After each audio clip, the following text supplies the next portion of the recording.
The Gospel of Barnabas, edited and translated from the Italian manuscript in the Imperial Library at Vienna by Lonsdale and Ragg in 1970.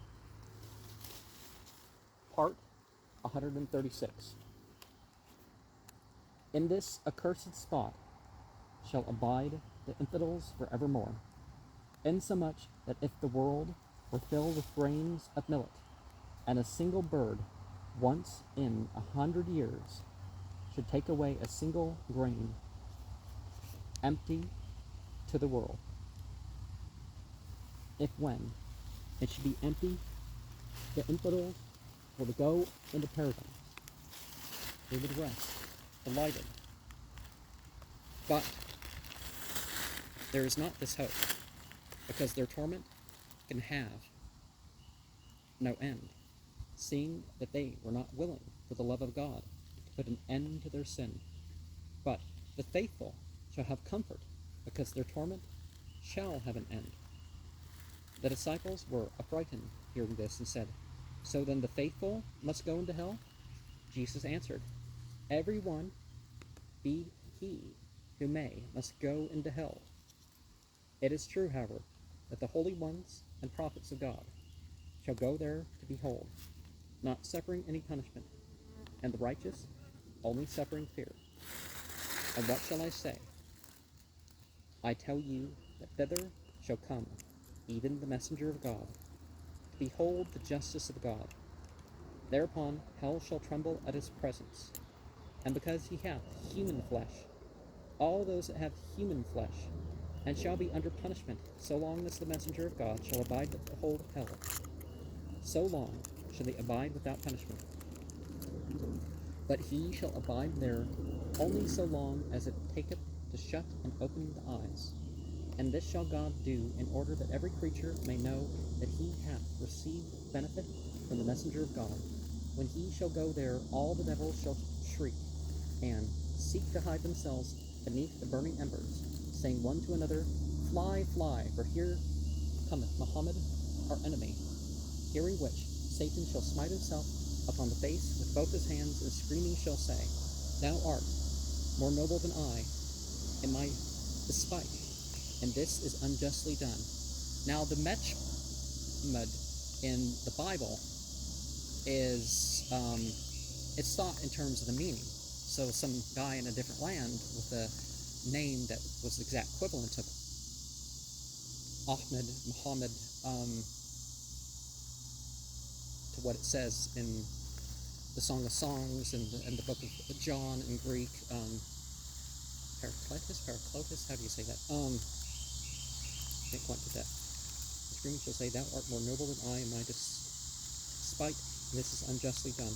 For as the faithful who are in 72 grades, those of the last 2 grades who shall have had the faith without good works, the one being sad at good works, and the other delighting in evil, they shall abide in hell 70,000 years. After those years shall the angel Gabriel come into hell, and shall hear them say, O Muhammad, where are thy promises made to us, saying that those who have thy faith shall not abide in hell forevermore? Then the angel of God shall return to paradise, and having approached with reverence, the messenger of God shall narrate to him what he hath heard. Then shall his messenger speak to God and say, Lord my God, remember the promise made to me thy servant, concerning them that have received my faith, that they shall not abide forevermore in hell. God shall answer, Ask what thou wilt, O my friend, for I will give thee all that thou askest. So think about it. If there's 72 psychological types, it doesn't matter what psychological type is, But if you're such as you have belief or behavior problems, if you're one of those 2 groups, then one's not excused for that. But your good and truth that you have, that is going to take you out eventually. 137. Then shall the messenger of God say, O Lord, they're of the faithful, who have been in hell 70,000 years. Where, O Lord, is thy mercy? I pray thee, Lord, to free them from those bitter punishments. Then shall God command the 4 favorite angels of God. They go to hell and take out every one that hath faith of his messenger, and lead him into paradise. And this they shall do. And such shall be the advantage of the faith of God's messenger, that those that shall have believed in him, even though they have not done any good works, seeing they died in this faith, shall go into paradise after the punishment of which I have spoken.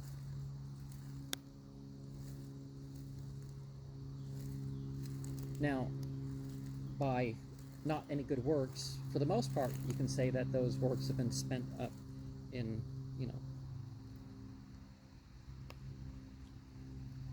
138. When morning was come, early, all the men of the city, with the women and children, came to the house where Jesus was with his disciples, and besought him, saying, Sir, have mercy upon us, because this year the worms have eaten the corn, the grain, and we shall not receive any bread this year in our land. Jesus answered, Oh, what fear is yours? Know ye not that Elijah, the servant of God, whilst for 3 years the persecution of Ahab continued, saw not bread, nourishing himself only with herbs and wild fruits? David, our father, the prophet of God, for 2 years ate wild fruits and herbs, being persecuted of Saul, insomuch that twice only did he eat bread. The men answered, Sir, they were prophets of God, nourished with spiritual delight, and therefore they endured well. But how shall these little ones fare? And they showed him the multitude of their children. Then Jesus had compassion on their misery, and said, How long is it until harvest? They answered, 20 days. Then said Jesus, See that for these 20 days we give ourselves to fasting and prayer, for God will have mercy upon you. Verily I say unto you, God hath caused this dearth, because here began the madness of men and the sin of Israel, when they said that I was God, or Son of God. When they had fasted for 19 days, on the morning of the 20th day, they beheld the fields and hills covered with ripe grain. Thereupon they ran to Jesus, and recounted all to him. And when he had heard it, Jesus gave thanks to God, and said, Go, brethren, gather the bread which God hath given you. The men gathered so much grain that they knew not where to store it, and this thing was cause of plenty in Israel. The citizens took counsel to set up Jesus as their king, knowing which he fled from them. Wherefore disciples strove 15 days to find him. What's the significance of 35 days? But 19 days is an interesting one. 19 times 19 is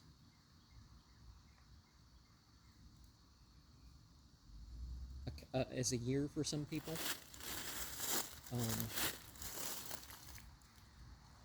And then they have intercalculary days, but 139.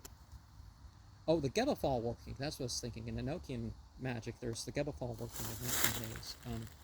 So 139. Jesus was found by him who writeth, and by James with John.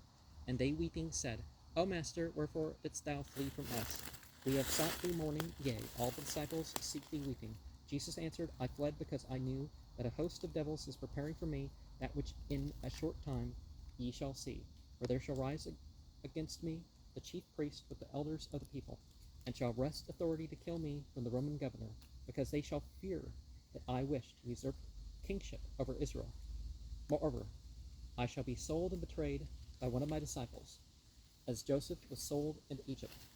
But the just God shall make him fall, as saith the prophet David, He shall make him fall into the pit, he spreadeth a snare for his neighbor. For God shall save me from their hands, and shall take me out of the world.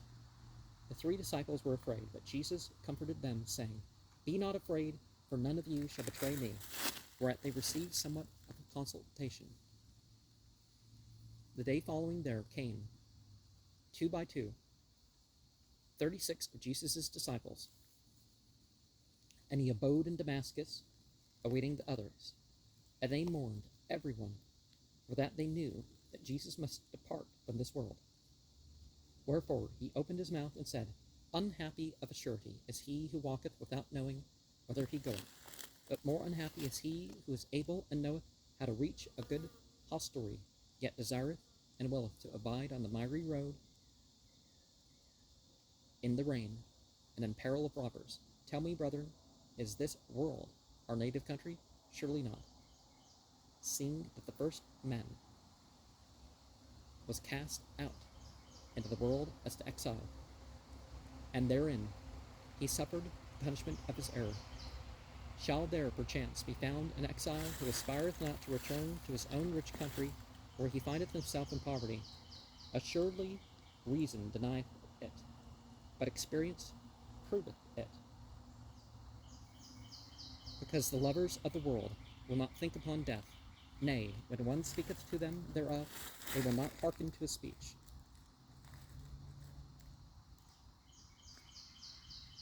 Well, sometimes we don't know what good or truth will be accepted, so we just express it, Part 140. Believe ye, O men, that I am come into the world with the privilege which no man hath, nor will even the messenger of God have it, seeing that our God created not man to set him in the world, but rather to place him in paradise.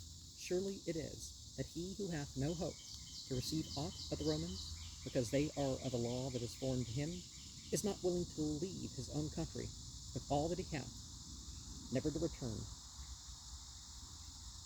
and go to live in Rome. And much less would he do so when he found himself to have offended Tasso. Even so, I tell you verily, and Solomon God's prophet crieth with me, O death, how bitter is the remembrance of thee to them that have rest in the riches. I say not this because I have to die now, seeing that I am sure that I shall live even nigh to the end of the world.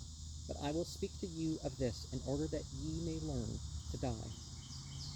As God liveth, everything that is done amiss, even once, showeth that to work a thing well it is necessary to exercise oneself therein.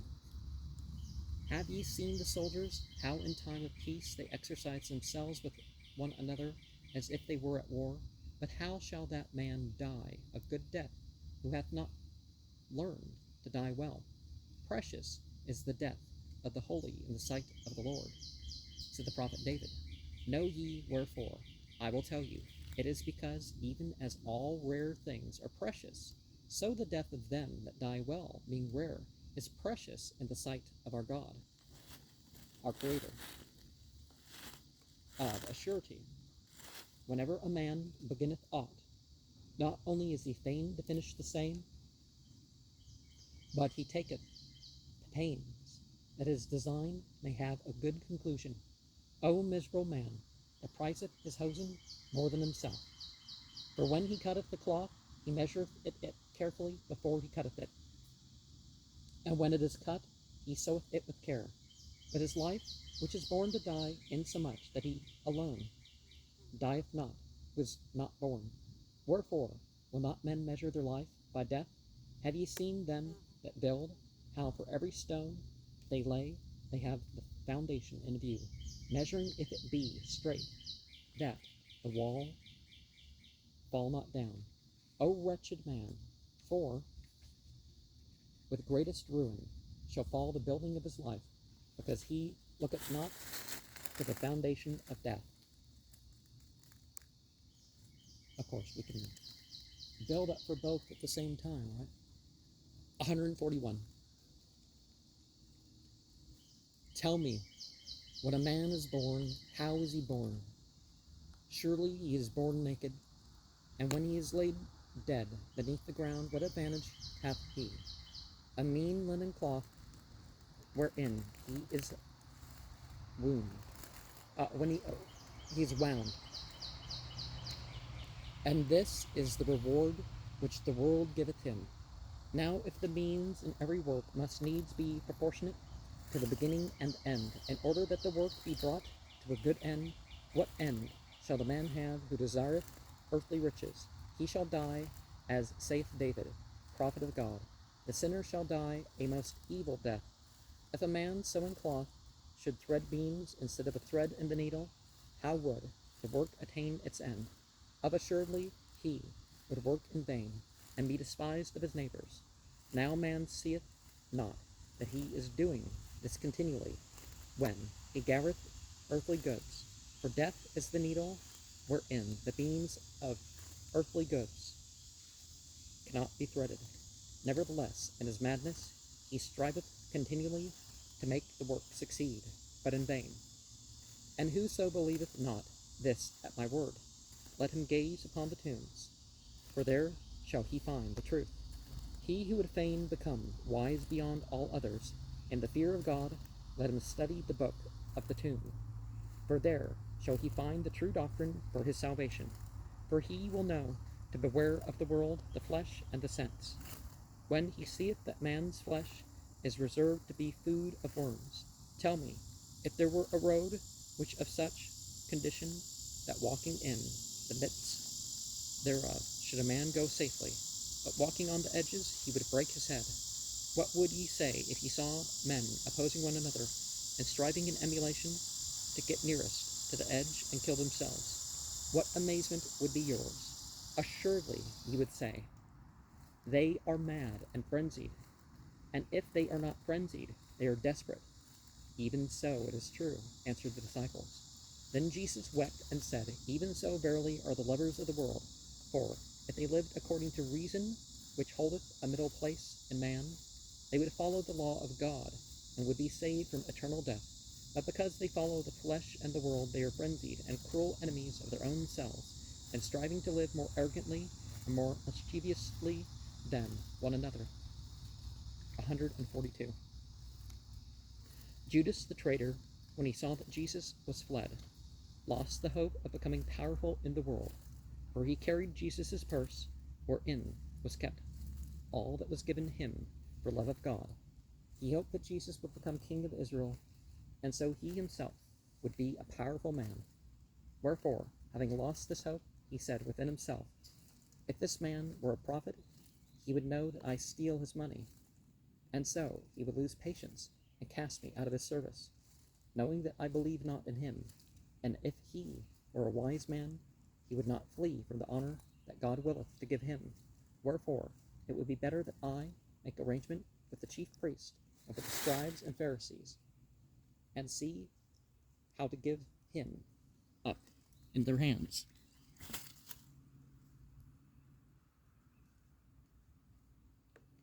For so shall I be able to obtain something good. Whereupon, having made this resolution, he gave notice to the scribes and Pharisees how the matter had passed, and they took counsel with the high priest, saying, what shall we do if this man become king? Of assuredly we shall fare badly, because he is fain to perform the worship of God after the ancient custom, for he cannot away with our traditions. Now how shall we fare under the sovereignty of such a man? Surely we shall all perish with our children, for being cast out of our office, we shall have to beg our bread.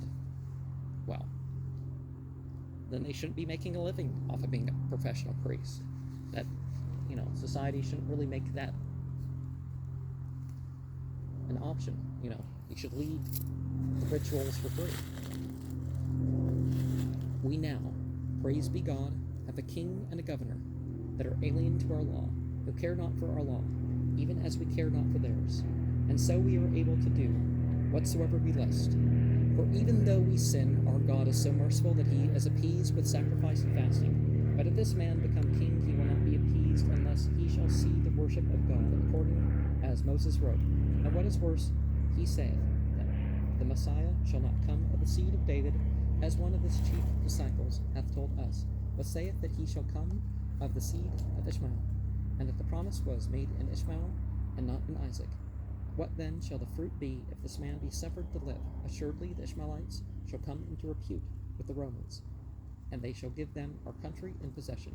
And so shall Israel again be subjected to slavery as it was aforetime. Wherefore, having heard the proposal, the high priest gave answer that he must needs treat with Herod and with the governor, because the people are so inclined towards him, that without the soldiery we shall not be able to do anything. And may it please God that with the soldiery we may accomplish this business.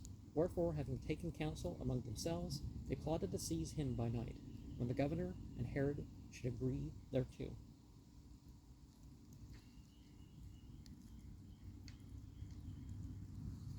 And people are confused about theocracy. Theocracy doesn't outlaw the conservative nor the liberal. There's actual religious freedom. I mean, if it's a real theocracy. If it's a church state, that's different than a theocracy. People don't quite understand that point. But 143. Then came all the disciples to Damascus by the will of God, but on that day Judas the traitor, more than any other, made show of having suffered grief at Jesus' absence. Wherefore Jesus said, Let everyone beware of him who without occasion laboureth to give thee tokens of love. And God took away our understanding, that we might not know to what end he said this. After the coming of all the disciples, Jesus said, Let us return unto Galilee. For thus hath the angel of God said unto me, that I needs must go thither. Whereupon, one Sabbath morning, Jesus came to Nazareth. When the citizens recognized Jesus, everyone desired to see him. Whereupon a publican by the name Zacchaeus, who was of small stature, not being able to see Jesus by reason of the great multitude, climbed to the top of a sycamore, and there waited for Jesus to pass the place. When he went to the synagogue, Jesus then, having come to that place, lifted up his eyes and said, Come down, Zacchaeus, for today I will abide in thy house. The man came down and received him with gladness, making a splendid feast. The Pharisees murmured, saying to Jesus' disciples, Wherefore is your master gone in to eat with publicans and sinners? Jesus answered, For what cause doth the physician enter into a house? Tell me, and I will tell you wherefore I am come in hither. I answered, To heal the sick. To say, Ye say the truth, said Jesus, for the whole have no need of medicine, only the sick. Now see, that's why prophets come. Prophets don't come to just be functionaries of some hierarchy. They come because as the Bhagavad Gita shows, there's a decline in the true social order, the eternal social order, and therefore so religion is refurbished, as it says. Because in the Bible it says that Jesus didn't come to do away with any of the law, not a jot or a tittle, but he came to plahrose, the refurbished.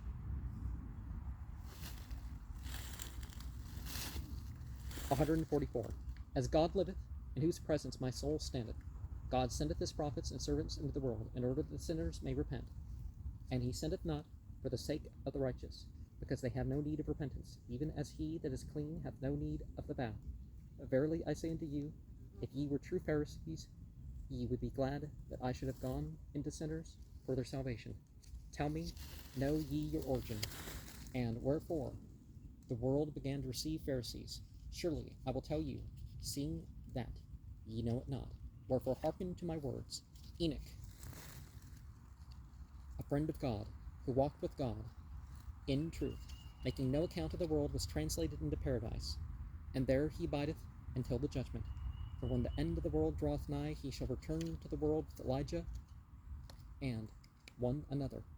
And so men, having knowledge of this, through desire of paradise, began to seek God, their Creator. For Pharisee strictly meaneth, seeketh God, in the language of Canaan. For there did this name begin, by way of deriding good men, seeing that the Canaanites were given up to the idolatry, which is the worship of human hands. The title Christians started that way too, but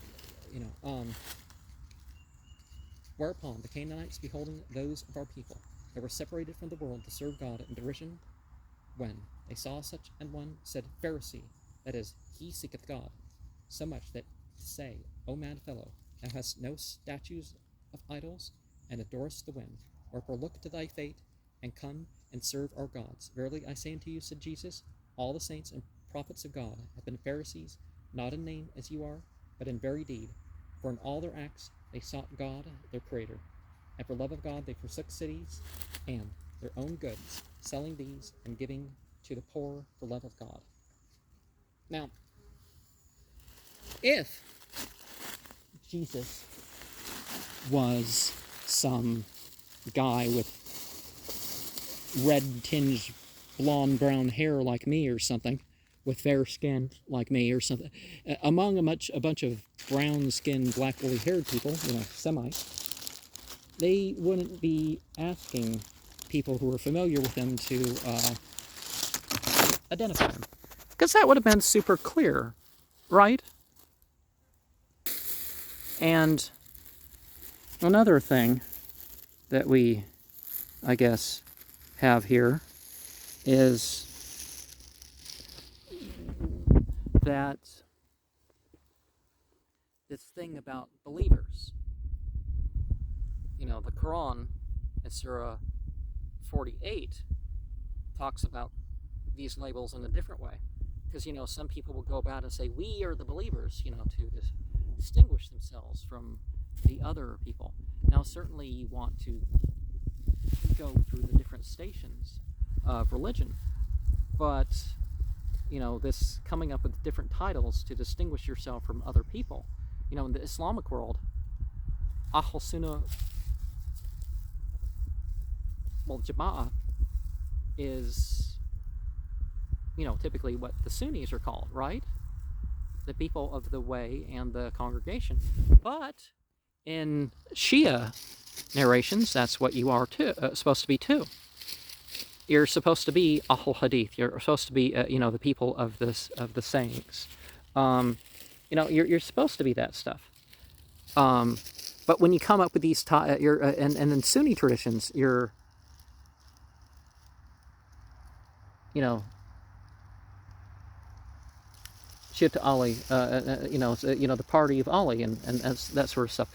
While there's other people in the narrations mentioned too, but you know, so these people who take part of the religion and have titles to be distinct from others.